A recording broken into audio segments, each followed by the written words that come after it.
Welcome to this week's edition of Coach Prep. Coach Don and I are here in this Cherokee Batting Range podcast studio getting ready to record episode number 130. Got a really good topic for you today. We're going to talk about driving through the ball when we hit it.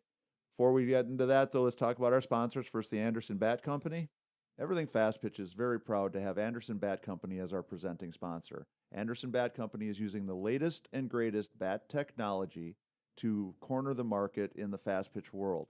They have the -9 Rocket Tech, the -10 Carbon, and the -11 Carbon Light. Anderson Bat Company is using this technology to put a high-performing bat in the hands of hitters that really know the difference between a good bat and a great bat. We're also working with Anderson to provide a discount for all of our listeners. Go to the Anderson Bat Company website and order your bats. Use the EFP20 discount, which is for everything fast pitch, and you'll get a 20% discount. It's a great way for you to save a little bit of money on a great bat and also help support everything fast pitch at the same time. And let's talk about patreon.com/everythingfastpitch. If you're in a position where you can help us, we've got a great group of patrons. We appreciate them tremendously. They have kept us in business for as long as we've been able to keep going, but we would love to add some more patrons. It's 3 different levels of financial support. Go to patreon.com/everythingfastpitch. It'll all be explained to you there. If you see value in what we're doing, come on board. Try to help us keep growing and keeping Everything Fast Pitch and Coach Prep going. So, Don, we spend an awful lot of time working on hitting. Right. Spend an awful lot of time trying to help kids become better hitters. What I wanted us to talk about today was the idea of helping players understand the concept of really driving through the ball when they hit it. And I think that it seems logical, but this is one of those common sense does not equal common practice kinds of topics, because I see an awful lot of kids, especially young kids, that it's like they think of making contact with the ball as the finish line. That's over. Yeah. Right. And once they make contact, that's all that they needed to do. And obviously we know we're asking for a little bit more than that. No, it's kind of interesting because it makes sense to us. And as the old guys, we've kind of been there, done that. You know, hitting through anything makes sense to us, but they haven't experienced it. They don't know what it feels like, maybe the firmness, the ability to push through that contact point. Until they really do get it, then they're really not getting everything from their swing that they could. Right. And yeah, I was going to say, and after you have done it, then it completely makes sense and it's Right. good. Well, I think one of the things that I've done a lot of, which in a lot of ways led to the Square Cuts training disc, we'll talk about that here in a second. But one of the things that I've always been trying to do is to come up with other ways to help players feel what it feels like to really drive through the ball. The reality of it is a softball is heavy, but not so heavy that players really recognize necessarily the feeling of the power in their bat really going through the ball. There's a lot of different tools on the market, heavy balls. I've always been a fan of the mule balls. Mule used to sell almost like a punching bag, like a heavy bag that you could hit through. Us old school guys used to use a tire on a rope, like a rope swing, tire swing. Yeah. I've seen people take a With tire and half a tire. cut a gap in it so that you could drive through the gap and feel the resistance. So there's a lot of different things that you can do.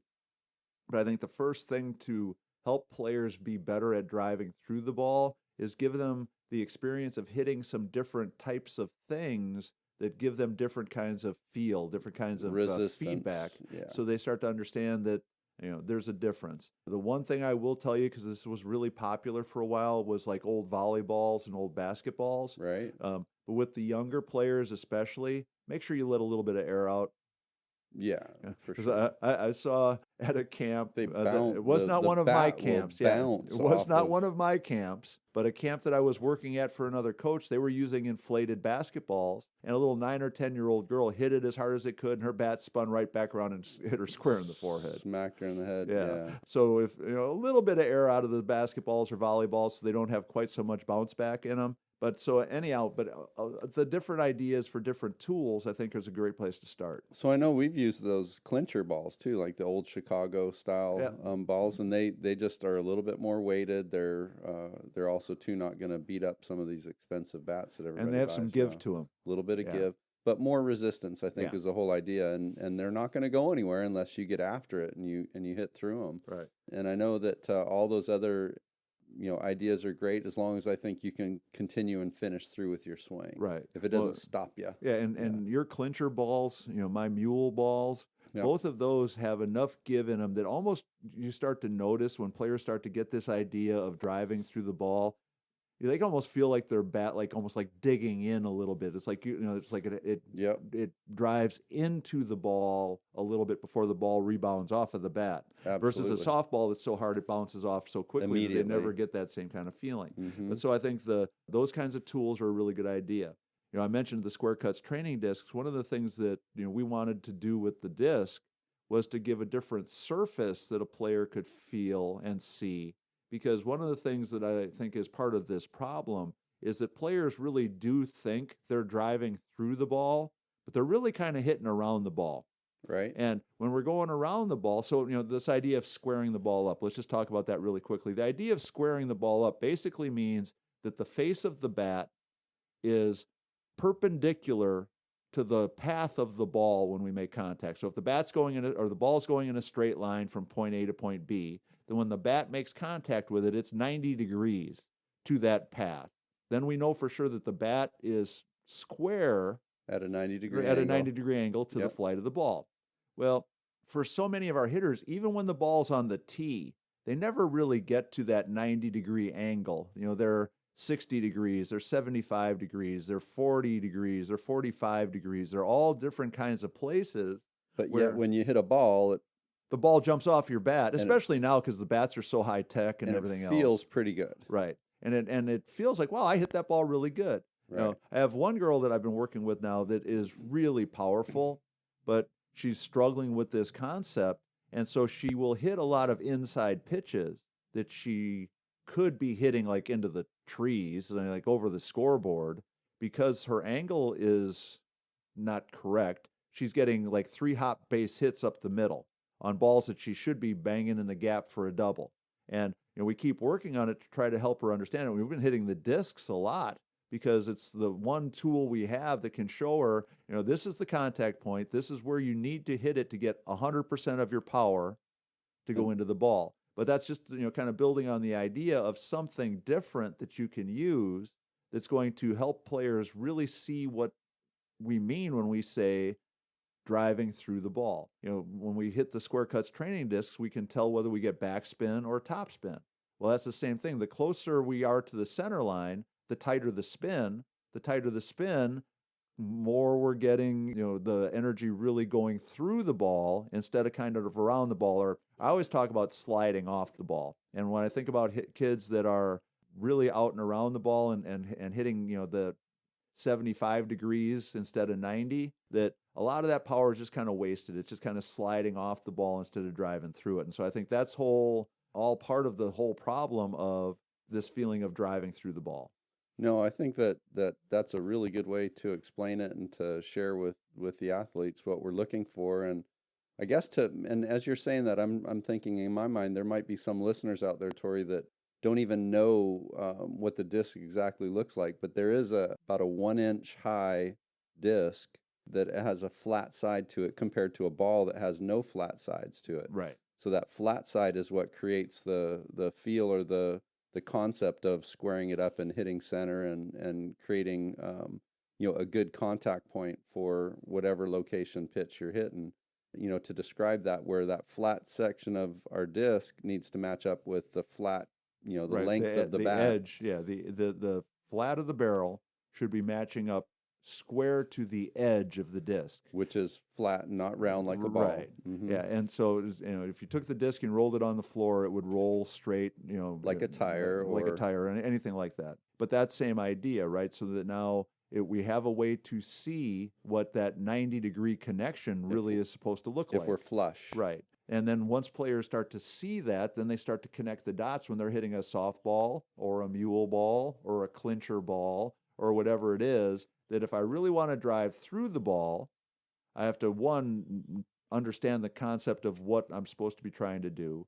2, I have to understand what it feels like to, have that bat like digging into the ball while I'm hitting it. And the third thing is I have to understand the mentality of it is that I have to really be thinking about finishing that swing all the way through to extension all the way through to the absolute, back part of the swing with the same intensity and velocity as I would to try to just make contact with the ball. No, I was going to say too, Tori, that a lot of times when hitters just hit to the ball, especially the younger ones, you'll actually see that little bit of a rebound, or almost like they're letting loose with their hands, or they're not completing the swing. I mean, hitting through it like we're talking about today, but and that feedback too should never be part of a swing, right? Where we're feeling like the ball is knocking our bat loose. Yeah, no, the reality of it is the ball should not win the battle. We got to win that collision, right? We got to win the collision. If we put it into real world analogies, your body with the bat in your hands is the semi truck, and the ball is the Volkswagen. We should be crushing that if we run into each other, right? And so the whole impact idea. But some of it is the techniques that we've talked about already, but so much of it is helping players kind of develop that attitude of not just trying to just make contact, but really trying to hit the ball hard, really trying to drive the ball, really trying to get all that power that they can create to go into the ball. Have talked about my affinity for Karate Kid and Mr. Miyagi and all that stuff on the Everything Fast Pitch podcast a dozen times. I think that when you watch the Karate Kid, the original Karate Kid with Daniel LaRusso and Mr. Miyagi, not the knockoff with Will Smith's kid, there's a scene in there where Mr. Miyagi's trying to teach Daniel how to throw a punch. And the line goes something like, the power of your whole body needs to focus into 1 inch. Well, for us as a hitter, the power of my whole body needs to focus into that 1 inch of the bat instead of the 1 inch of my fist. When I can start to get kids to understand that we're not just poking at it, we're just not punching at it. We are trying to crush it. We're trying to get the power of our whole body into that one tiny spot where the bat meets the ball. Once that starts to happen, and they start to understand that, oh, wait a second, that's a lot more fun. Look how much further the ball goes. I'm working with a very young player right now who is on her 3rd lesson with me.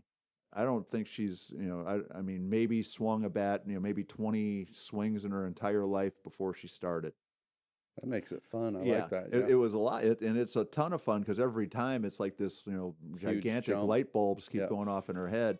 But the first time she actually hit a ball hard enough that it made it all the way to the back of the cage on the fly, you would have thought she won the lottery. That's awesome. But that's that point where you can say, okay, but that's because now you're starting to really drive all the way through the ball. You're not just trying to just touch it. And then that just opens so many more doors for the other things that we're thinking about. We keep talking about with older players, a lot of the stuff we've talked about square to the ball and, all the power into 1 inch and all that stuff. It makes a lot of sense for some older players because they can, they can understand it. But for this, little kid who's just learning how, the feeling of, the ball, I can overpower the ball. I can hit the ball all the way to the back of the cage. It's just an eye-opening experience. No, I know your Karate Kid analogy too. I like that. And breaking boards, or if somebody was trying to break a brick or something like that, you wouldn't just hit it lightly, and eventually you'd end up hurting your hand or hurting your elbow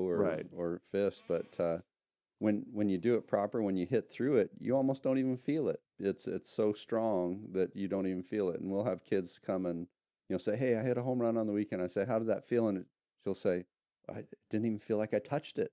Like the ball didn't even touch my bat, but it was so perfect and so strong that it just felt that good." And also too, we talk about splitting wood and things like that, and it's like, well, we really probably can't get our kids to take an axe and go and split wood, but I'm like, well, maybe we could put shin guards on and have some steel toes. And do you think mom will approve this exercise?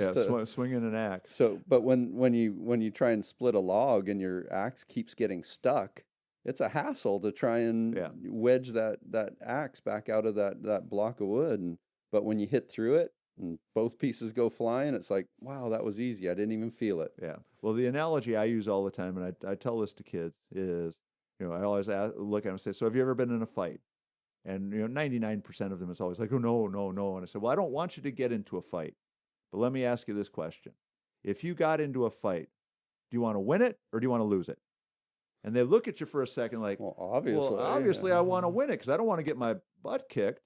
Say, okay, so I'm going to show you 2 punches. You tell me which one looks like it might win the fight. And one is that, kind of no hip, no drive, no nothing, just kind of like, poking at it, kind of like, not even a real punch. Little tap. And the other one is the whole, drive the hips, the whole thing. And they look at it like, well, number 2, of course. And I said, well, so which hitter are you right now? Oh, okay. I'm probably number 1, aren't I? I said, okay, so you win and you lose. So right now, let's picture this. You're in a fight with the pitcher, all right? She's trying to embarrass you. She's trying to make you look bad. She's trying to strike you out. She's trying to show everybody that she's better than you. You got 3 shots to so prove you got different. 3 punches every at bat to prove something. Prove different. Yeah. So which one do you want to be? And all these different analogies. Eventually something clicks with some of these kids, and they start to see the value in it. So the whole idea now, coaches, is we've got to send this message. Hitting the ball hard is a lot more fun than just hitting it. Hitting it a long way is a lot more fun than just hitting it.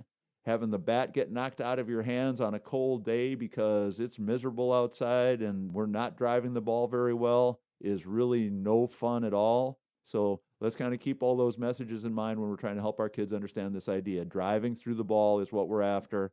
And the more we can kind of connect some of these dots for them, the more often it's going to happen. So that's good stuff.